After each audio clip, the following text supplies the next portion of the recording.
Speech on World Environment Day. World Environment Day is celebrated each year on 5th June across the world. It is celebrated to remind us to take care of the environment.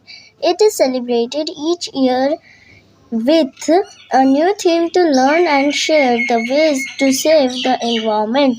The theme for 2024 World Environment Day is Accelerating Land Restoration, Drought Resilience, and Desertification Progress. Environment gives us most important thing to live life, like oxygen, water, food, etc. We should keep our environment clean and safe. For that, we should plant more trees, save water, and minimize the use of plastic.